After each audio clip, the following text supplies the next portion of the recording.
حضرت عبداللہ بن عمر رضی اللہ تعالیٰ عنہ مرفوعاً بیان کرتے ہیں کہ اگر اسے حجر اسود کو سہلیت کی نجاستیں نہ چھوتی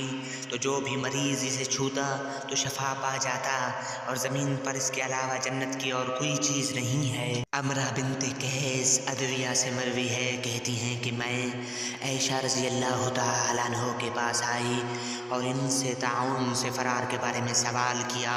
انہوں نے کہا کہ رسول اللہ صلی اللہ علیہ وسلم نے فرمایا،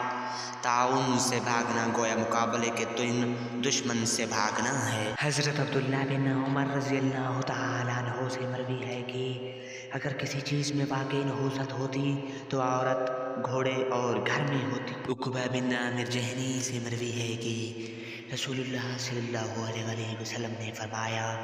اگر کسی چیز میں شفا ہے تو سینگ لگانے میں، شہد کے گھونٹ میں یا کسی تکلیف سے داغنے میں ہے، اور میں داغنے کو ناپسند کرتا ہوں، اس سے دلچسپی نہیں رکھتا، اسے پسند نہیں کرتا۔ حضرت علی رضی اللہ تعالیٰ عنہ سے مروی ہے کہ رسول اللہ صلی اللہ علیہ وسلم نے فرمایا، شب قدر کو رمضان کی آخری 10 راتوں میں تلاش کرو، اگر تم اب تک مغلوب ہو گئے ہو تو باقی 7 راتوں میں مغلوب نہ ہونا۔ حضرت ابو ہریرہ رضی اللہ تعالیٰ عنہ سے مروی ہے کہ رسول اللہ صلی اللہ علیہ وسلم نے فرمایا، مجھے شب قدر دکھلائی گئی، پھر مجھے میری کسی بیوی نے جگایا تو مجھے وہ رات بھول گئی، اسے آخری 10 دنوں میں تلاش کرو۔ حضرت ابو ہریرہ رضی اللہ تعالیٰ عنہ کہتے ہیں کہ رسول اللہ صلی اللہ علیہ وسلم نے فرمایا، جب تم میں سے کوئی شخص اذان کی آواز سنے اور برتن اس کے ہاتھ میں ہو تو اپنی ضرورت پوری کرنے تک اسے نہ رکھے، یعنی کھانا کھا لے۔ حضرت انس بن مالک رضی اللہ تعالیٰ عنہ کہتے ہیں کہ نماز کی اقامت کہی گئی تو رسول اللہ صلی اللہ علیہ وسلم اپنے چہرے کا رخ کر کے ہماری طرف متوجہ ہوئے اور فرمایا، صفیں سیدھی کرو، آپس میں اچھی طرح مل جاؤ، میں تمہیں اپنے پیچھے سے دیکھتا ہوں۔ عدی بن حاتم کہتے ہیں، مجھ سے رسول اللہ صلی اللہ علیہ وسلم نے فرمایا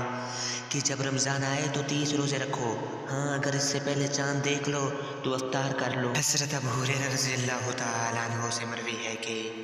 رسول اللہ صلی اللہ علیہ وسلم نے فرمایا، جب رمضان شروع ہوتا ہے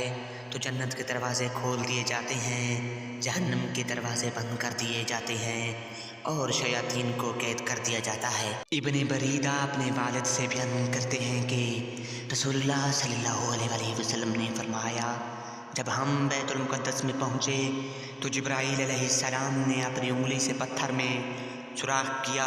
اور براق کو اس کے ساتھ باندھ دیا۔ حضرت سہل بن سعد رضی اللہ تعالیٰ عنہ سے مروی ہے کہ زید بن ثابت رضی اللہ تعالیٰ عنہ نے کہا، جب آپ صلی اللہ علیہ وسلم پر وحی نازل ہوتی تو آپ صلی اللہ علیہ وسلم بوجھ محسوس کرتے، آپ کی پریشانی سے اس طرح پسینہ بہتا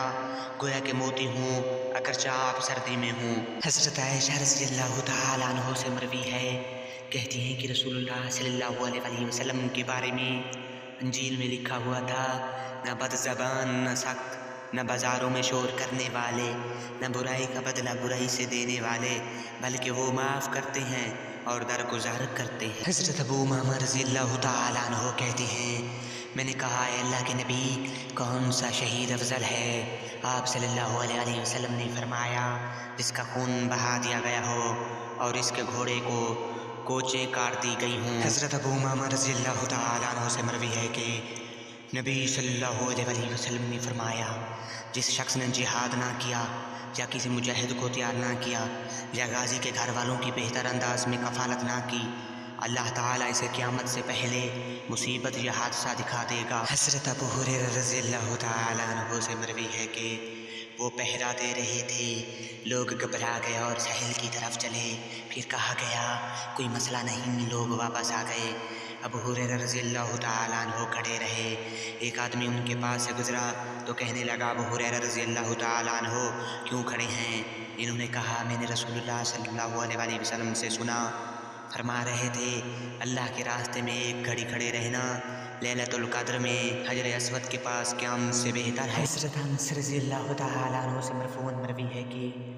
مدد صبر کے ساتھ ہے، کشادگی تکلیف کے ساتھ ہے، اور تنگی کے ساتھ آسانی ہے، اور بے شک تنگی کے ساتھ آسانی ہے۔